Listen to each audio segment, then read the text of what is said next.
Kontroversi di PBB. Israel absen dari rapat darurat Gaza. Ada apa? Drama diplomatik memanas. Inggris, Kanada, Australia akui Palestina. Menteri Israel beri ancaman. Netanyahu, tidak akan ada negara Palestina. Ancaman balasan untuk Inggris, Kanada, Australia. Mengejutkan.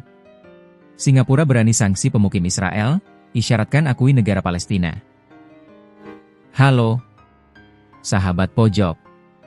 Minggu ini kita akan menyajikan berita-berita terupdate, aktual, dan berbagi informasi menarik lainnya selama sepekan. Dalam program Resume Pojok Negeri Media.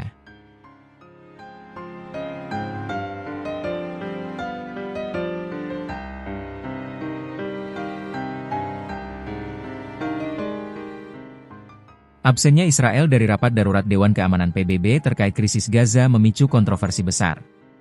Dengan alasan perayaan Rosh Hashanah, Israel dianggap menghindari tekanan internasional dan menolak akuntabilitas atas serangan yang menewaskan puluhan ribu warga sipil. Langkah ini memperdalam jurang diplomatik antara Israel dan dunia internasional, serta mengancam prospek perdamaian di Timur Tengah. Berikut informasi selengkapnya. Sebuah langkah yang sangat kontroversial terjadi di tengah krisis kemanusiaan di Gaza. Israel menyatakan akan absen dari rapat darurat Dewan Keamanan PBB, padahal rapat tersebut digelar khusus untuk membahas konflik yang menghancurkan di wilayah Palestina. Alasan yang diberikan Israel adalah bertepatan dengan perayaan Tahun Baru Yahudi. Keputusan ini langsung memicu perdebatan sengit. Apakah alasan ini valid? Atau ini adalah bentuk penolakan untuk menghadapi tekanan internasional yang semakin besar? Mari kita bedah tuntas. Menurut perwakilan Israel di PBB, Dani Danon, jadwal rapat darurat tersebut sangat disesalkan. Dalam pernyataannya, ia menyebut bahwa rapat itu digelar pada tanggal Rosh Hashanah, Tahun Baru Yahudi, yang merupakan salah satu hari paling suci dalam kalender mereka. Israel mengklaim sudah meminta penjadwalan ulang, tetapi permintaan tersebut ditolak. Danon mengatakan bahwa sangat disayangkan Dewan Keamanan PBB menggelar pertemuan tanpa kehadiran Israel, padahal mereka adalah pihak yang secara langsung terdampak oleh pertimbangan dewan tersebut. Sikap ini menunjukkan bahwa Israel merasa tidak dihargai dan melihat jadwal pertemuan sebagai sebuah penghinaan terhadap keyakinan agama mereka. Rapat darurat ini digelar untuk membahas situasi kemanusiaan yang sangat kritis di Gaza. Sejak Oktober 2023, Israel terus melancarkan serangan udara dan darat yang masif, dengan dalih memburu Hamas. Serangan ini telah menyebabkan kehancuran yang tak terbayangkan. Menurut Kementerian Kesehatan setempat, setidaknya 64.344 orang tewas, sebagian besar dari mereka adalah warga sipil, termasuk anak-anak dan perempuan. Angka yang mengerikan ini menjadi alasan utama mengapa komunitas internasional, melalui PBB, merasa perlu untuk segera bertindak. Kehadiran Israel dalam rapat ini sangat dinantikan untuk memberikan penjelasan dan pandangan mereka. Namun, dengan absennya mereka, para kritikus berpendapat bahwa Israel secara efektif menghindari pertanggungjawaban di depan forum internasional. Absennya Israel dari rapat ini memiliki implikasi geopolitik yang lebih luas. Ini terjadi di tengah meningkatnya tekanan internasional terhadap Tel Aviv. Beberapa negara sekutu barat, seperti Inggris, baru-baru ini secara resmi mengakui negara Palestina, sebuah langkah yang membuat Perdana Menteri Israel, Benyamin Netanyahu, marah besar. Keputusan untuk tidak hadir bisa dilihat sebagai sinyal bahwa Israel tidak terlalu peduli dengan opini dan seruan dari komunitas internasional, terutama di saat mereka merasa tidak didukung. Hal ini bisa mempersulit upaya diplomatis untuk mencapai gencatan senjata atau solusi damai yang berkelanjutan di masa depan. Jadi, teman-teman, absennya Israel dari rapat darurat PBB ini adalah sebuah langkah yang penuh risiko diplomatik. Ini menyoroti perpecahan yang dalam antara Israel dan komunitas internasional, yang tampaknya semakin tidak sabar dengan situasi di Gaza. Bagaimana menurut kalian? Apakah alasan yang disampaikan Israel valid? Atau ini adalah bentuk penolakan diplomatis terhadap tekanan global? Dan apa dampak dari absennya Israel bagi upaya perdamaian di Gaza? Tulis pendapat kalian di kolom komentar di bawah.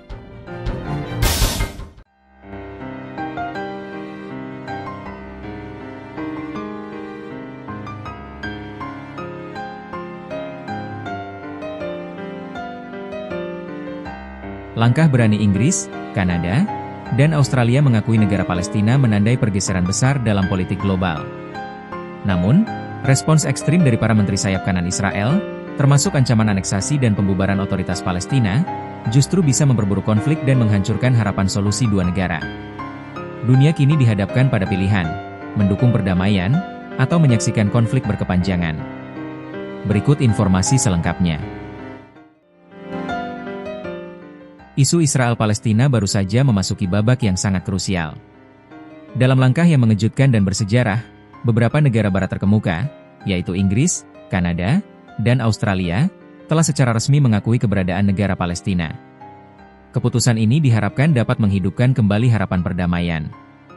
Namun, di sisi lain, langkah ini justru memicu kemarahan besar dari para menteri sayap kanan Israel, yang kini mengancam akan melakukan tindakan balasan drastis. Apa saja ancaman mereka? Dan apa dampaknya bagi masa depan perdamaian di kawasan? Mari kita bahas. Pada Minggu, 21 September 2025, Perdana Menteri Inggris Keir Starmer membuat pengumuman yang mengguncang panggung diplomasi. Melalui unggahan di media sosial, ia menyatakan, hari ini, untuk menghidupkan kembali harapan perdamaian bagi Palestina dan Israel, serta solusi dua negara, Inggris secara resmi mengakui negara Palestina. Langkah serupa juga diikuti oleh dua sekutu dekatnya. Perdana Menteri Australia Anthony Albanese dan Menteri Luar Negeri Penny Wong secara bersamaan mengumumkan pengakuan resmi atas Palestina. Mereka menyebut pengakuan ini sebagai upaya internasional terkoordinasi untuk membangun momentum baru bagi solusi dua negara. Tak ketinggalan, Perdana Menteri Kanada Mark Carney juga mengumumkan secara resmi pengakuan Kanada, menawarkan kemitraan dalam membangun masa depan yang damai bagi kedua negara. Pengakuan dari tiga negara anggota Persemakmuran ini adalah sebuah momen penting. Ini menunjukkan pergeseran sikap di antara negara-negara Barat, yang secara tradisional sangat dekat dengan Israel. Langkah diplomatik ini memicu respons yang sangat keras dari para menteri sayap kanan dalam pemerintahan Israel. Menteri Keamanan Nasional Itamar Ben-Gvir menjadi yang paling vokal. Pengakuan oleh Inggris, Kanada, dan Australia atas negara Palestina membutuhkan tindakan balasan segera, kata Ben-Gvir. Ia mengusulkan dua langkah ekstrim sebagai respons, penerapan kedaulatan yang cepat di Yudea dan Samaria. Ini adalah istilah yang dipakai Israel untuk menyebut wilayah tepi barat yang mereka duduki. Penerapan kedaulatan, pada dasarnya berarti aneksasi formal atas wilayah tersebut. Pembubaran penuh otoritas Palestina. Ben-Gvir bahkan berencana untuk mengajukan proposal ini pada sidang kabinet mendatang. Menteri Keuangan Israel Bezalel Smotrich juga menyuarakan hal yang sama. Dalam unggahannya di X, ia mendesak Perdana Menteri Benyamin Netanyahu untuk mengambil tindakan dan menyatakan, masa-masa ketika Inggris dan negara-negara lain menentukan masa depan kita sudah berakhir. Ia menyebut pengakuan ini sebagai langkah anti-Israel dan mendesak Netanyahu untuk menghapus kebodohan negara Palestina dari agenda selamanya. Lalu, apa arti sebenarnya dari ancaman ini?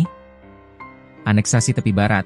Jika Israel menerapkan kedaulatan di tepi barat, itu akan menjadi pukulan telak bagi konsep solusi dua negara. Langkah ini secara permanen akan mengakhiri kemungkinan pembentukan negara Palestina yang berdaulat dan berdekatan, karena wilayah Palestina akan menjadi terkotak-kotak dan terputus-putus. Pembubaran Otoritas Palestina adalah badan pemerintahan yang bertanggung jawab atas sebagian besar urusan sipil di tepi barat. Jika dibubarkan, akan tercipta kekosongan kekuasaan yang bisa memicu kekacauan, kerusuhan, dan konflik yang lebih luas. Ancaman ini menunjukkan bahwa tindakan diplomatik yang bertujuan untuk mempromosikan perdamaian justru bisa memicu eskalasi yang lebih ekstrim dari pihak-pihak yang menentang. Jadi, teman-teman, pengakuan negara Palestina oleh Inggris, Kanada, dan Australia adalah langkah diplomatik yang signifikan, namun dampaknya langsung terasa di Israel. Langkah yang dimaksudkan untuk mendukung solusi dua negara ini, justru memicu dorongan kuat dari menteri sayap kanan untuk melakukan aneksasi dan pembubaran otoritas Palestina. Kini, bola ada di tangan Perdana Menteri Benyamin Netanyahu. Akankah ia mengabulkan tuntutan menterinya, atau memilih jalan yang lebih moderat? Masa depan kawasan ini kini dipertaruhkan. Bagaimana menurut kalian? Apakah pengakuan ini langkah yang tepat, atau justru akan memperburuk situasi? Tulis pendapat kalian di kolom komentar di bawah.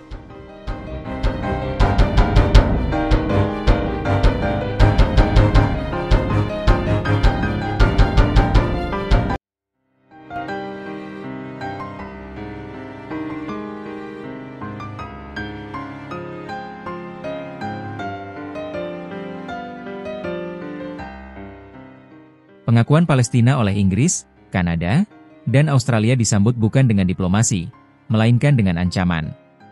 PM Israel Benyamin Netanyahu menyebutnya sebagai hadiah untuk teror dan bersumpah tidak akan pernah ada negara Palestina.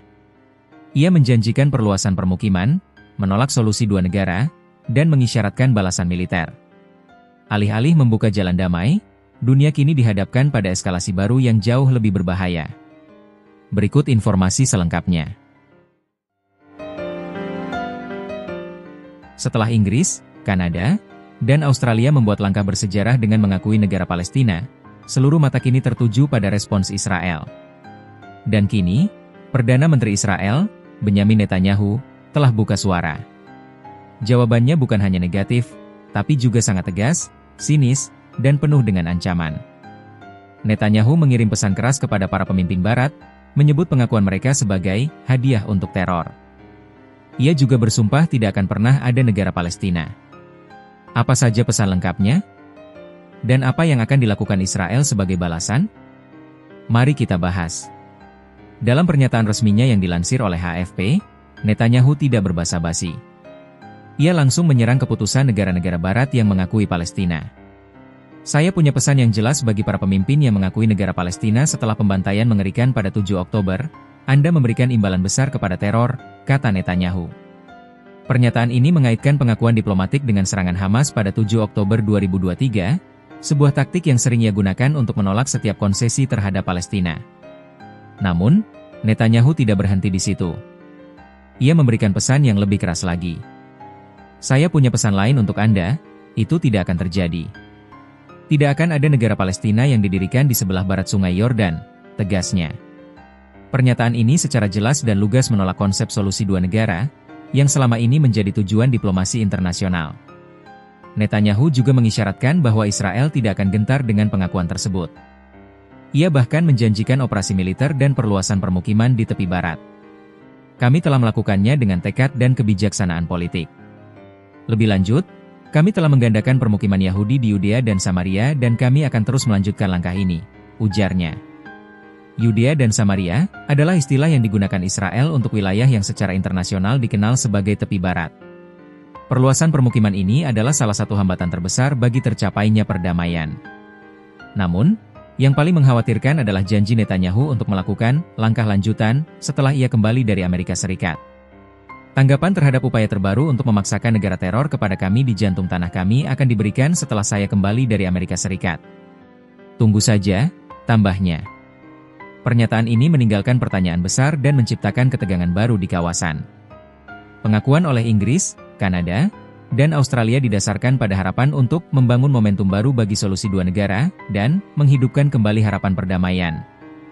Namun, respons dari Netanyahu menunjukkan adanya jurang yang sangat dalam antara visi para pemimpin Barat dan realitas politik di Israel. Meskipun komunitas internasional berupaya untuk mendorong perdamaian melalui pengakuan, respons Netanyahu justru adalah penolakan total. Ia tidak hanya menolak mengakui negara Palestina, tapi juga berjanji untuk memperluas permukiman dan mengambil tindakan balasan yang belum diungkapkan. Hal ini menunjukkan bahwa dorongan diplomatik saja mungkin tidak cukup untuk mengubah kebijakan Israel di bawah kepemimpinan saat ini. Jadi, teman-teman, pengakuan negara Palestina yang bersejarah telah direspons dengan penolakan yang tegas dan sinis dari Perdana Menteri Israel, Benyamin Netanyahu. Langkah yang dimaksudkan untuk mendorong perdamaian ini justru dijawab dengan ancaman perluasan permukiman dan tindakan balasan. Kini, kita dihadapkan pada pertanyaan besar, apa langkah lanjutan yang dijanjikan Netanyahu? Dan apakah ini akan semakin memperburuk konflik yang sudah berlangsung lama? Bagaimana menurut kalian? Apakah respons Netanyahu ini sudah diduga? Tulis pendapat kalian di kolom komentar di bawah.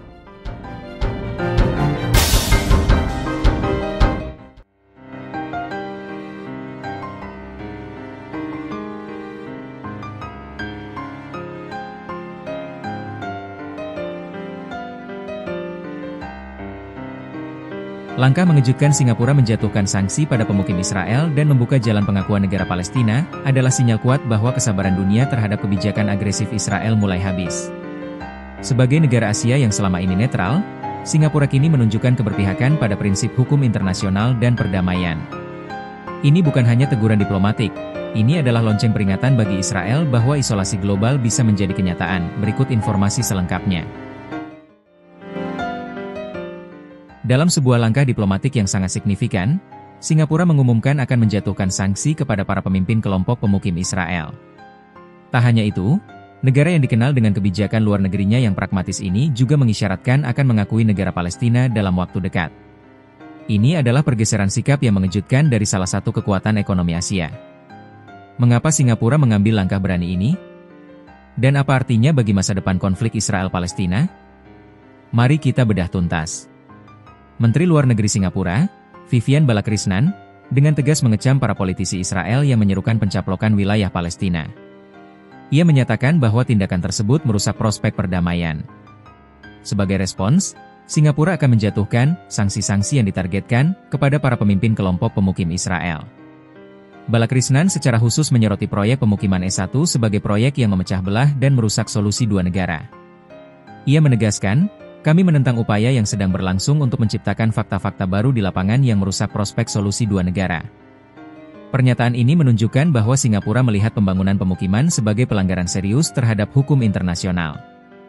Selain sanksi, Menlu Balakrishnan juga membuat pernyataan yang sangat penting mengenai pengakuan Palestina. Ia menyatakan bahwa isu ini bukan lagi soal, apakah Singapura akan mengakui Palestina, melainkan soal, kapan. Balakrishnan menetapkan beberapa syarat yang harus dipenuhi agar Singapura dapat memberikan pengakuan, yaitu, Palestina harus memiliki pemerintahan yang efektif. Palestina harus menerima hak Israel untuk hidup. Palestina harus menolak terorisme dengan tegas. Ia menambahkan bahwa dukungan terhadap solusi dua negara berarti Singapura akan menentang setiap langkah Israel untuk mematikan atau melemahkan solusi tersebut. Ini adalah isyarat diplomatik yang sangat kuat, menunjukkan bahwa Singapura siap memberikan pengakuan ketika kondisi yang tepat terpenuhi. Keputusan Singapura ini sangat signifikan. Sebagai negara dengan hubungan yang baik dengan AS dan Israel, langkah ini menunjukkan adanya pergeseran dalam sikap global. Singapura bergabung dengan negara-negara barat dan lainnya yang semakin kritis terhadap tindakan Israel. Sikap Singapura ini juga bisa menjadi sinyal bagi negara-negara lain di Asia Tenggara untuk mengambil langkah serupa. Ini menunjukkan bahwa tekanan global terhadap Israel semakin meningkat dan bahwa solusi yang adil dan berkelanjutan untuk rakyat Palestina semakin menjadi prioritas utama. Jadi, teman-teman, pengumuman Singapura ini adalah bukti nyata bahwa diplomasi global terus bergeser. Dengan sanksi yang ditargetkan dan isyarat pengakuan, Singapura mengirimkan pesan yang kuat bahwa mereka tidak akan tinggal diam terhadap pelanggaran hukum internasional dan perusakan prospek perdamaian. Apakah langkah Singapura ini akan memicu negara-negara Asia lainnya untuk mengambil sikap serupa? Dan akankah tekanan global ini akhirnya memaksa Israel untuk kembali ke meja perundingan? Tulis pendapat kalian di kolom komentar di bawah.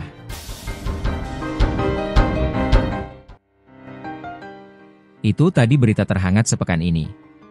Nantikan berita lainnya di web kami, di pojoknegeri.com, dan di channel YouTube, Pojok Negeri Media. Jangan lupa untuk komen, like dan subscribe channel kami. Kami undur diri, sampai jumpa di resume pekan depan.